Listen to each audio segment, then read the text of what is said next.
말씀은 이거를 20장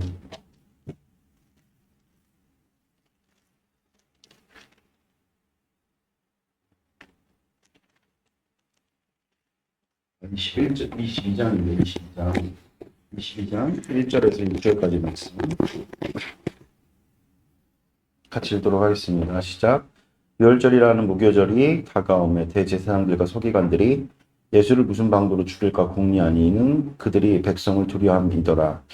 12 중에 하나인 가룟이라 부르는 유다에게 사탄이 들어가니 이에 유다가 대제사장들과 성전 경비대장들에게 가서 예수를 넘겨줄 방도를 의논하며 그들이 기뻐하여 돈을 주기로 언약한지라. 유다가 허락하고 예수를 무리 없을 때 넘겨줄 기회를 찾더라. 아멘. 우리 같이 오늘 말씀은 제3의 눈이라는 제목으로 하나님 말씀을 같이 나누도록 하겠습니다. 예수님께서 이제 모든 3년 반의 시간들을 다 마치시고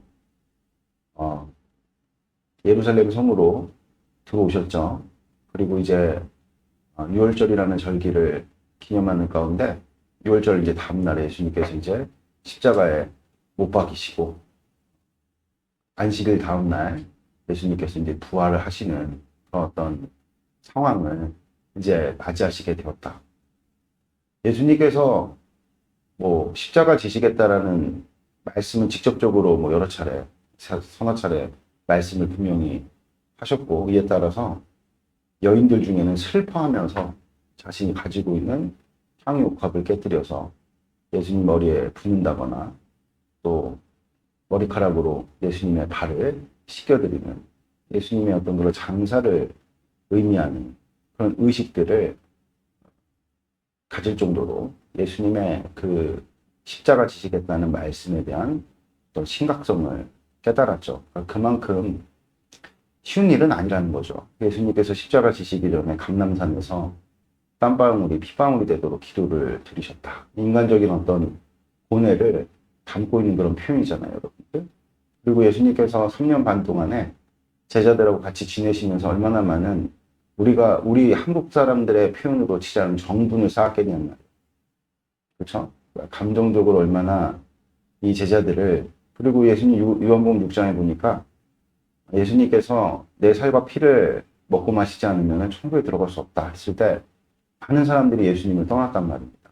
그때 베드로가 나서가지고 예수님께서 너희도 떠나려고 하느냐 질문을 딱 드릴 때 영생의 말씀이 여기 있사오니 우리가 어디로 가니까? 이 말씀 들을 때 얼마나 예수님께서 인간적으로 기쁘셨겠습니까? 예수님 한 번 또 질문을 하셨죠.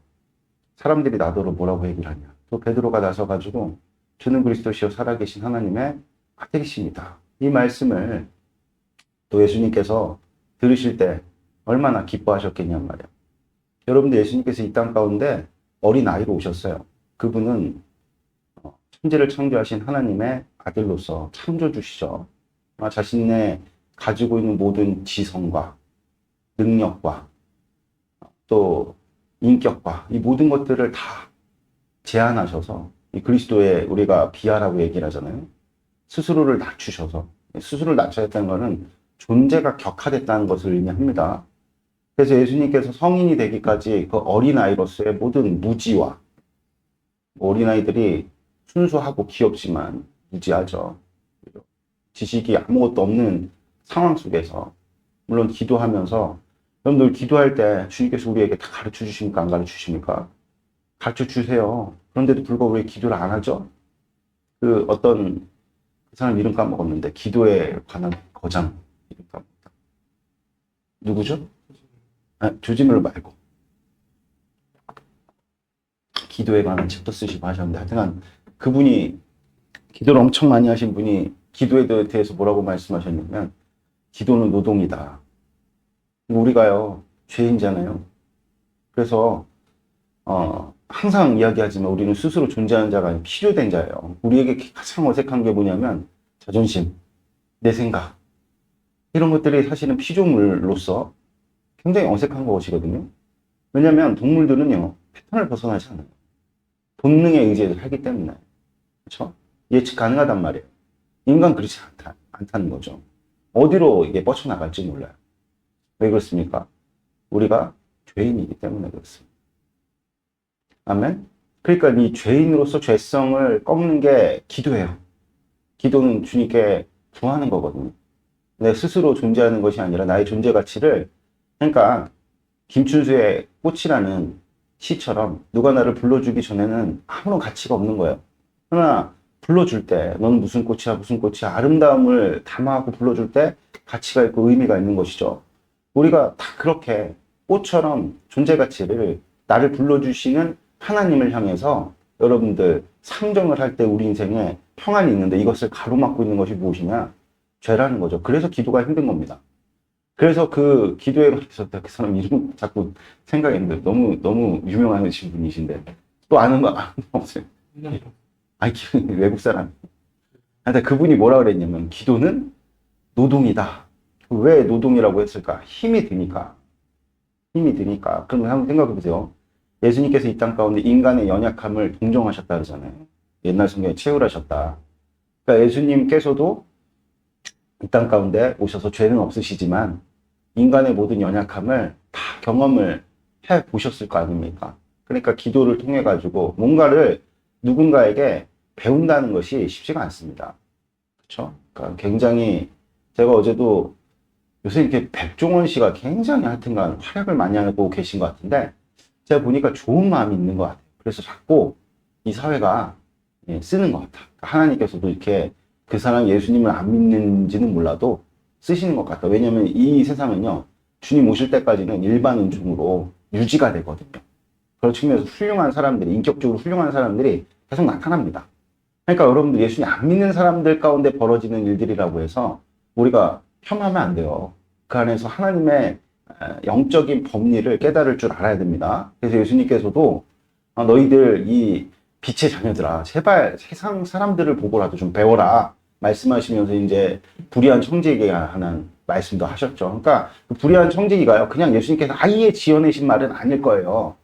무슨 얘기냐? 예수님께서 비유로 말씀하실 때 공감대를 형성하시는 것이거든요. 그러니까 돌아다니는 어떤 그런 이야기들을 차용을 하셔서 복음을 설명하셨을 가능성이 아주 매우 크다.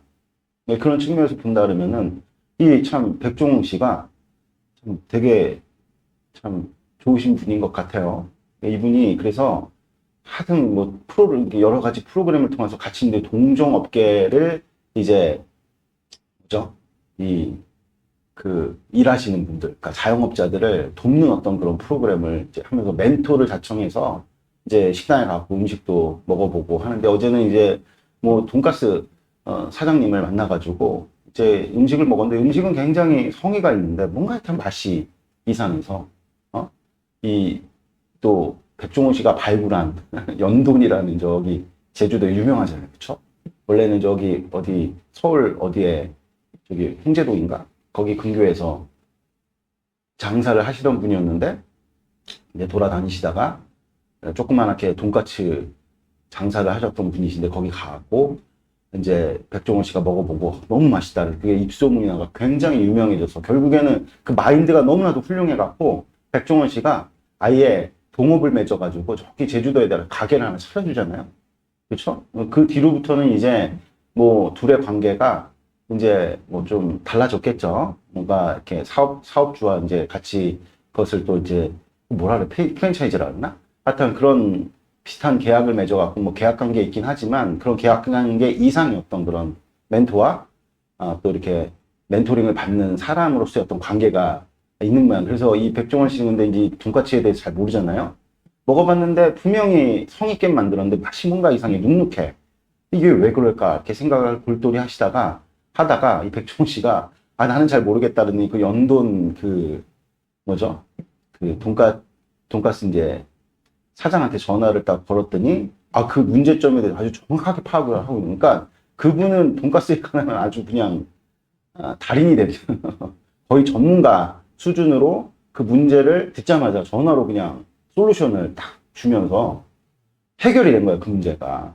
돈가스가 이렇게 눅눅해지는 것은 너무 고열해서 튀겨가지고 수분이 빠져나갈 시간 자체를 안 줘서 나중에 이제 열기가 식어지면 그 기름이 흘러나와서 그렇게 되는 거다. 온도를 낮춰야 된다. 대부분 이제 돈가스가 이렇게 축축하면은 야, 더 높은 온도에서 해야 되는 거 맞지 않냐? 이게 상식 아니에요? 근데 그분의 지론에 의하면은 더 낮춰야 된다는 거, 시간을 줘야 된다는 거죠. 이럴 정도로 굉장한 어떤 전문적인 돈가스에 대한 지식을 이제 솔루션으로 딱 제안을 했더니 그동안에 그렇게 하여튼간 고민했던 문제가 한 번에 딱 해소되는 그런 상황을 맞이하면서 그 돈가스 작은 가게 사장님이 너무 감사하다고 이렇게 얘기를 하면서 그때 이제 백종원 씨가 이렇게 질문을 하는 당신은 이렇게 가게에서 굉장히 열심히 지금 내가 가게를 들어와도 하려는 어떤 그런 모습들이 보이는데 근데 좀 한번 질문을 한번 드려보겠다고 한 번이라도 이 돈가스 만드는 것에 대해서 누군가에게 물어본 적이 있냐, 배워본 적이 있느냐, 혹은 또 이렇게 돈가스 이제 가게를 차릴 때 롤모델이 있냐, 이렇게 질문을 하더라고요. 그때 그분이 없다. 아, 당신은 근데 가능성이 있다. 배우기만 하면 지금보다는 훨씬 더 나은 어떤 그런 음식을 만들 가능성 있는 사람이니까 내가 그 연돈의 그 돈가스 사장한테 얘기를 해놓을 테니까 제주도 가서 배워라. 이렇게 얘기를 하더라고요. 그러니까 이분이 굉장히 고심을 하죠. 왜냐면 제주도 가려면 다 때려치고 가야 되는데 며칠만 만일을 달라 하더니 며칠 있다 연락이 와서 제가 제주도로 내려가겠습니다. 그래가지고 이제 제주도로 내려가는 것까지가 거기 나오는 어떤 그런 프로입니다. 야, 저는 굉장히 거기에서 야, 하나님 안에서 어떤 그런 영적 범위를 너무나도 그렇게 복되게 발견하면서 그 연돈 그 사장님도 너무 잘 됐죠. 마인드는 있었는데 그 마인드를 꽃피워줄 어떤 정말 좋은 분을 못 만나고 좀 이렇게 소규모로 작게 고생스럽게 일을 하다가 백종원이라는 그런 참 귀한 사람을 만나가지고 백종원 배경이 되어주는 그런 내용들 때문에 꽃을 피울 수 있었던 것처럼 이 작은 규모의 구멍가게처럼 이렇게 돈가스를 하시는 이분이 그 열정과 열의를 인정받아가지고 결국에는 얘 다 접고 제주도까지 가가지고 배우는 그런 어떤 참 귀한 영상을 제가 좀 접했어요, 여러분들. 그러니까 배우는 게요 쉽지가 않습니다, 여러분들. 그렇죠? 배우는 게 쉽지가 않아요. 그러나 우리가 배울 수만 있다면은 정말 주님 안에서 복된 그 돈가스 회상 사장이 돈가스를 만드는 법도 자기가 혼자서 그렇게 끙끙 앓고 있다가 누군가 와서 그냥 솔루션 탁 제시를 했더니 아하 하고 그 무릎을 치고 금세 오래 걸렸던 내용들이 금세 가는 그런 놀랍고 참 복된 어떤 내용들을 맞이하지 않습니까? 우리 또한도 하나님께 우리가 배울 수만 있다면 배우는 게 쉽다 그랬어요? 어렵다 그랬어요? 어려워요. 배우는 거 어려워요, 여러분들. 어려운데 그러니까 안 가르쳐 주네. 그렇게 아니죠. 그리고 연돈 그 돈가스 사장한테 이 백종원 씨가 전화해갖고 요새 가게 잘 되냐 그랬더니 직원들이 또 한 두어 명이 또 벌써 간뒀대요. 그러니까 그 직원들이 그냥 직원들은 아니겠죠. 와가지고 좀 배워보고자 따랐던 사람들인데 너무 힘든 거야. 그러니까 이제 뛰쳐나갔는데 이 백종원 씨가 니즈가 맞았던 거죠. 여기 보니까 굉장히 열의가 있고 배우려고 하는 자세가 확고한 사람이 있는데 보내면 어떻겠냐. 연돈 사장은 당연히 좋죠. 안 그래도 지금 직원들이 관둬서 힘든데 오시라고 해가지고 이제 둘이 이제 하겠죠. 그러니까 마찬가지로 여러분들 우리가 정말 하나님께로부터 배울 수만 있다면 우리가 진짜 그 돈가스 구멍가게 사장처럼 해보려는 어떤 그런 열의만 있다 그러면은 우리 주님께서는 언제든지 우리를 가르쳐 주시죠. 그러니까 기도가 왜 여러분들 어렵다 그랬습니까? 우리가 자기의와 내 생각이 너무 많아요. 그것을 내려놓는 게 쉽지가 않아. 그러나 우리가 여러분들 그 돈가스 작은 구멍가게 돈가스 사장처럼 얼마나 그 눅눅한 돈가스를 자기가 가지고 있는 상식과 자기가 가지고 있는 지식으로 해소를 해보려고 얼마나 분투를 해요. 그래도 결과값이 좋지가 않아요. 우리네 인생 내가 문제를 붙들고 계속 분투를 해봐야 여러분들 답이 나옵니까? 나오죠. 그렇죠? 이 이치를 우리가 좀 신앙생활하면서 깨달아야 되는데 뭔가 더 고집스러워지는 거예요. 뭔가 좀 우리가 하나님께서 건져주시면 있잖아요. 이렇게 어려운 상황 가운데 하나님 건져주시면 하나님의 답이구나 하고 하나님께 겸손히 질의를 드리고 질문을 드리고 답을 얻고 배우는 인생을 살면 좋은데 뭔가 더 야 이번에 실패했으니까 하나님 건져주셨으니까 이게 또 다른 무슨 기회인 마냥 그렇죠? 죽었어야 되는데 뭔가 내 자아마저도 같이 살아나가지고 예전보다 더 독하게 한번 내 뜻과 내 의를 한번 펼쳐보겠다고 그걸 마치 주님께서 살려주신 것을 그런 기회 마냥 우리가 생각할 때가 너무나도 많다. 그러니까 자꾸 하나님께서 살려주시는 일들이 지긋지긋하게 느껴지는 거예요. 무슨 말씀인지 아시겠습니다. 하나님 은혜 주시는 것들이 어렵고 무겁게 느껴지는 거라고. 그럼 뭔 뜻이죠? 아직도 여전히 내 안에 있는 죄성이 아주 그냥 고개를 빳빳이 들고 살아있다는 증거죠. 그게 죽어야 돼, 그게. 근데 그거 죽이려다가, 그러니까 가라지 뽑을래다 알곡 뽑힐까봐 주님께서 기다리시는 건데, 우리는, 이 가라지만 뽑으려고 주님께서 여러 이제 힘든 어떤 환란의 내용들을 겪게 하시는데도 불구하고, 그거 어떻게든지 가라지 안 뽑히겠다고 그 몇 개를 남겨둬가지고 또 그것을 기르고, 그런 어떤 과정을 우리가 반복을 하게 되죠. 그래서 오늘 사실은 이게 곁다리 주제인데 이 내용을 더 메인으로 말씀을 드리는데, 하나님 앞에서 기도하는 것이, 하나님 앞에서 예배하는 것이, 여러분 우리가 왜 기도 안 하고 예배 안 하느냐? 다시 한번 말씀드릴게요. 꺾이는 게 싫어서 그래요. 꺾이면 안 되잖아. 뭘 얼마나 더 버텨봐야 돼. 잘 튀길 수 있어요? 튀길 수 없어요. 그냥 배우면 끝나요. 계속 우리는 지향성이 높이는 쪽으로 생각하잖아요. 상식적으로. 그러니까 우리가 야, 더 잘 되겠다. 이렇게 하면 뭔가 돌파구가 마련되지 않을까? 고집 부리는 거 죽는 길이에요. 계속 안 되는 길로 가는 거예요. 이 사람이 더 높여봐요. 그냥 돈가스 다 태워 먹지. 그러다가 이제 야, 해도 안 되는구나. 방법이 없구나. 그냥 안죄버리는 거. 축축한 돈가스 내놔봐야 누가 사 먹습니까? 그렇죠? 근데 배우니까 너무 쉬워. 납득되지 않아요? 아니 그게 너무 빨리 익어버려갖고 수분이 빠져나가기도 전에 굳어버린대. 그러니까 갇힌 거죠, 수분이. 겉만 이렇게 바삭하게 태워지니까 이게 굳어버리니까. 근데 이제 온도가 식으면 그게 굳어진 것들이 풀려지면서 수분이 나오니까 축축해지는 거라. 그러니까 그 수분이 자연스럽게 쫙 나갈 정도의 어떤 온도.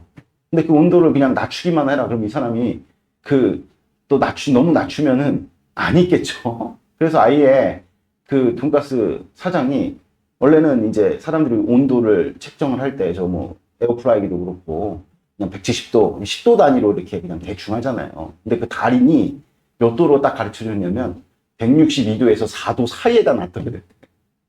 그걸 어떻게 알아? 그러니까 이 스승은 여러 시행착오 가운데 발견된 그 달인의 가장 적정한 온도죠. 이건 노하우란 말이야. 아무에게나 노출 안 하죠. 배우고자 하는 자들에게 이 내용을 가르쳐 주는데 이거를 내가 한번 찾아보려고 분투한다고 생각을 해보세요. 아마 평생토록 못할 가능성이 큽니다. 아멘. 그래서 연돈 돈가스 사장 얘기하다가 오늘 설교 시간을 다 보냈는데, 그래서 우리가 하나님 앞에 기도할 줄 알아야 된다.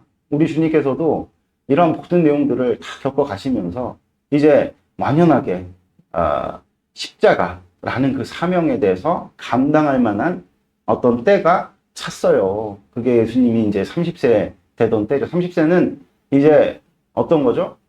제사장의 직분을 감당할 수 있는 나이예요. 그러니까 예수님 괜히 30세 십자가에 달려 돌아가신 것이 아니라 이제 제사장으로서 설 수 있는 나이에 이제 대제사장으로서 등극을 하신 거죠. 아멘? 그래서 이제 예수님께서 십자가를 이제 지셔야 되는 그런 상황인데, 인격도 30세니까 거의 이제 무르익었고, 그리고 모든 영성도 이제 때가 다 찼단 말이야. 그럼에도 불구하고 예수님께서 30년간의 인간으로 살아오셨단 말입니다. 근데 예루살렘 성에 딱 왔더니, 정신을 못 차려요. 평화에 관한 이야기를 너무 곡해하고 있는 거죠. 이들이 바라는 평화는 로마가 추구하는 평화와 똑같은 거예요. 남을 짓밟고 남의 것을 빼앗아 누리는 평화, 거짓 평화죠. 그것은 여러분들 결국 공멸하는 거죠. 우리가 공존해야 되지 않습니까? 그러니까 생각해 보세요. 어떤 업종에서 열심히 이렇게 그 연돈 돈가스 사장님이 저쪽으로 쫓겨난 게 왜 쫓겨났느냐? 상인들이 맨날 사람들이 거기에만 몰려 있다고. 우리는 못 살겠다고. 그래가지고 아예 제주도로 자리를 옮기신 거 아니겠어요? 근데 조금만 지혜를 발휘해서 그 유명하지도 않았던 그 골목이 그 돈가스로 많이 이렇게 사람들이 모였다 그러면 그거를 잘 활용해가지고 같이 상생할 생각을 해야지. 그 질투에 빠져가지고, 그쵸? 그 내치니까 거기 관심 이제 다 빠져고 손님들 아무도 없잖아. 그렇지 않아요? 그러니까 우리가 뭔가 내가 잘해도 그걸 가지고 상생하면서 공존을 할 줄 알아야 되는 거 아니겠습니까, 여러분들? 그쵸?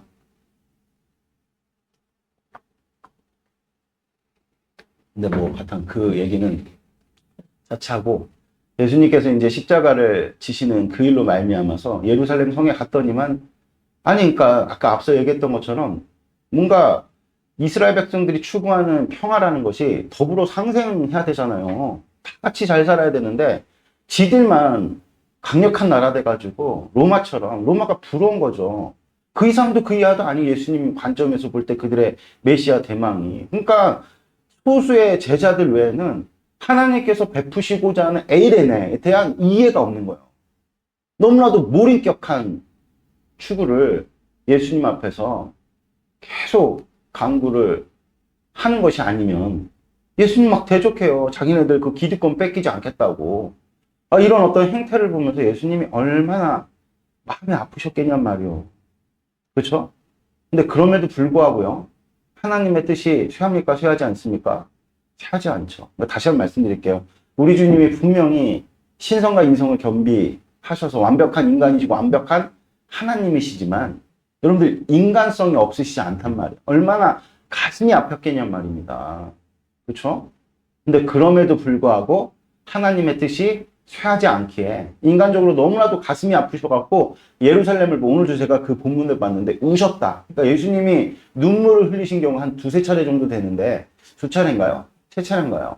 그러니까 하여튼간 이 예루살렘을 보면서 굉장히 가슴이 아프셨던 거야. 그분이 하나님으로서 자존하시는 분이잖아요. 우리는 뭐 사람들이 이렇게 때로는 안 알아봐 주고 자존심도 상하고, 그쵸? 그리고 또 홀로 고립되어 있는 것 같은 외로움도 겪고, 그쵸? 그리고 이렇게 더운 날씨에 막 이렇게 막 짜증도 나고 불쾌지수도 올라가고 감정적이고. 근데 우리 하나님은 신이시니 자존하시니 누가 와서 안 알아봐줘도 그렇게 자존심 상하실 일도 없고, 그렇잖아요. 하나님이시잖아요, 여러분들. 그쵸? 근데 그런 예수님께서 우셨대요. 눈물을 흘리셨대요. 그럴 정도로 속상하셨다는 거예요. 속상하셨다는 거. 우리는 대체적으로 속상하면은 제일 먼저 하는 일이 뭐죠? 속상한 일이 딱 벌어지면 제일 먼저 하는 일이 낙담이에요. 낙담이 왜 우리가 여러분들 경계해야 될 것이냐? 낙담하면요. 독사에 물린 것 같아요. 그러니까 독사의 독이 죽이는 게 아닙니다. 뱀이 독으로 물어가지고 죽이는 게 목적이 아니에요. 독은. 대체적으로 독은 어떤 목적으로 쏘죠? 몰라요? 마취시키는 거예요. 꼼짝 못하게 만들어버려. 그리고 어떻게 하려는 거예요? 삼켜버리려는 거죠. 그러니까 우리가 보통 사탄을 뱀으로 많이 비유를 하잖아요. 이 독사의 자식들아 그러잖아요. 예수님께서도. 그러면은 그 사탄이, 사망이 쏘는 것이 무엇이냐? 우리를 마취시키는 거야. 그러니까 꼼짝 못하게 멈추게 만드는, 낙담하면요. 내가 해야 될 일들을 멈추는 경우들이 굉장히 많아요. 그러지 말라는 겁니다. 그래서 경계하라는 거예요. 우리 주님이 속상하셨단 말이에요. 3년 반 동안 동고동락하면서 그 제자들의 대표인 베드로의 그 고백이 제자들의 고백 아니에요.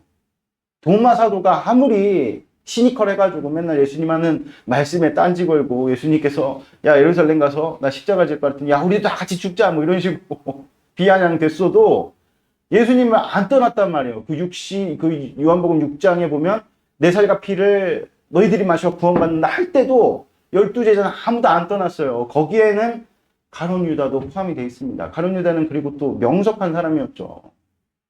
그 제자들 중에 몇 안 되는 학구파. 그렇죠? 그래서 돈을 맡았다 그러잖아요.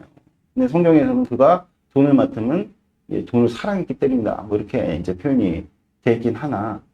그러니까 돈 누가 대체적으로 맡죠? 그 사람들이 맡잖아요.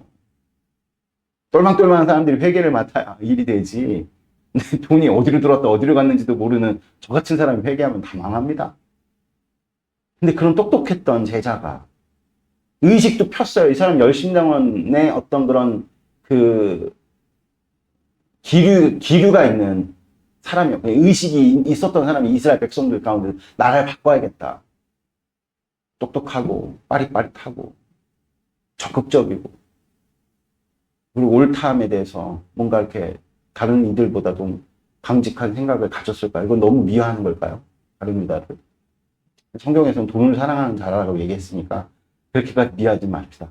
어쨌든 모든 예수님 따르던 제자들이 대체적으로 보면 최소한 70명이 넘거든요. 70인을 주님께서 어떻게 하셨어요? 파송하셨잖아요.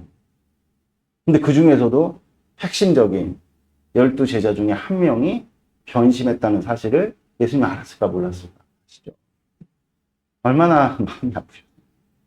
얼마나 마음이 아프셨으면은 겟세마네 동산에 가가지고 땀방울이 핏방울이 되도록. 그러니까 저는 뭐 예수님께서 당해야 되는 그 십자가의 고난에 대해서도 굉장히 고충이 고뇌가 크셨겠지만 제자의 어떤 그런 배신 이후에 보면요, 베드로 너가 아무리 지금 나를 따른다고 할지라도 너 딱 하는 뽐새를 보니까 너 딱 부인할 거야.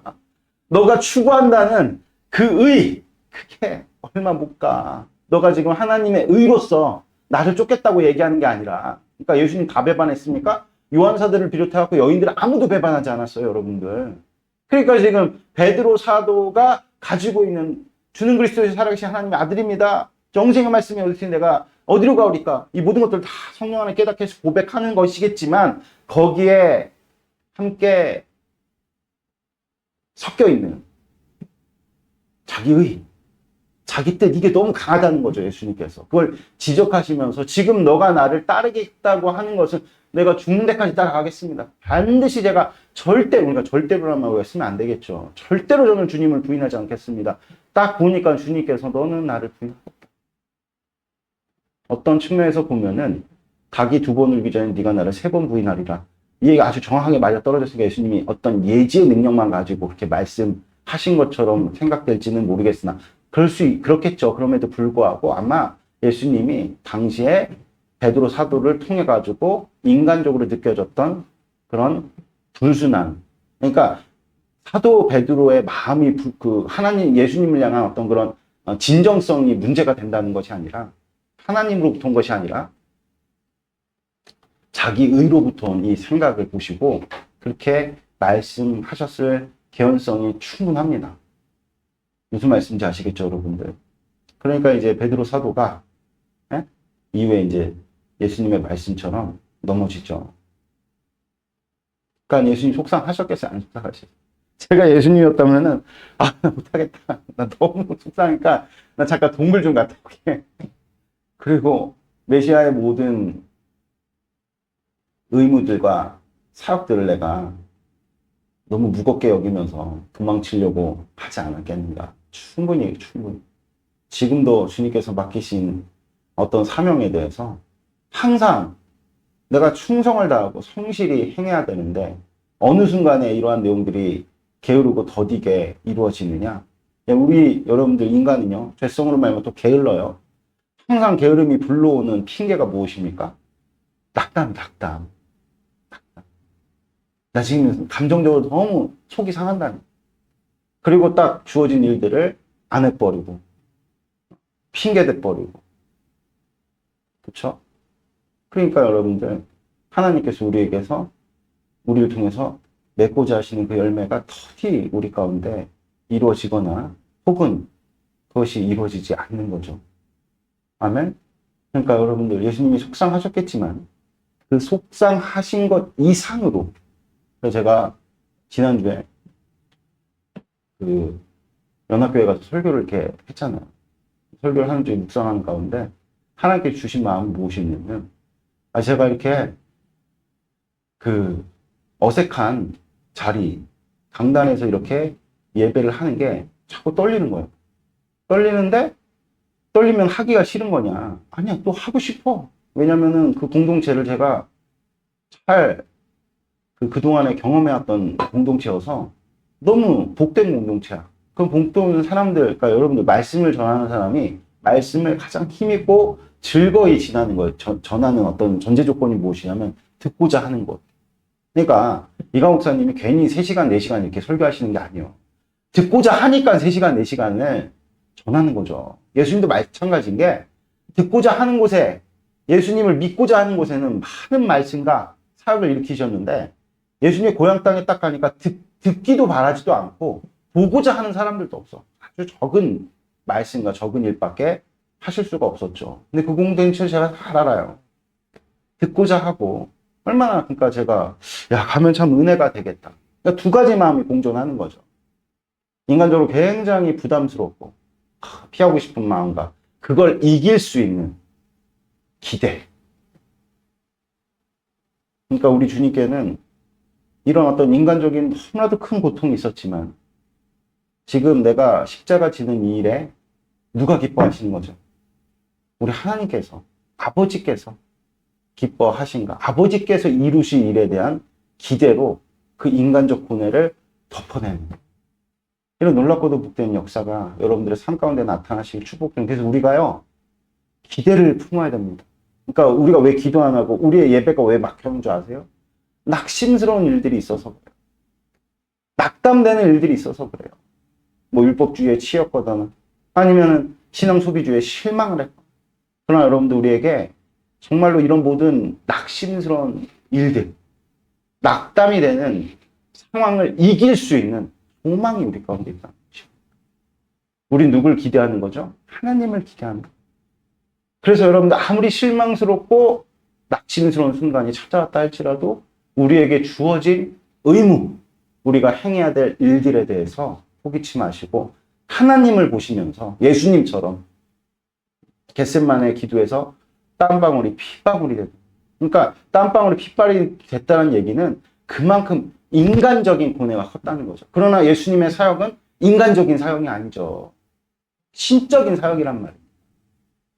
할렐루야. 그러니까 그 겟세마네 동산에서의 기도는 인간적으로 겪게 되는 모든 낙담의 내용들이 무엇으로 덮이는 순간이죠? 주께서, 하나님께서 이루실 선에 대한 기대에 그 기대로 덮어내는 순간이 바로 겟세마네 동산에서의 땀방울이 핏방울이 되는 기도였다라는 사실을 여러분들이 마음 가운데 새기시는 복된 은총이 있기를 바랍니다. 아멘. 그래서 우리가 복음을 왜 계속 들어야 되느냐? 복음을 들을 때 우리가 삭개와 같이 기대하게 되니까요.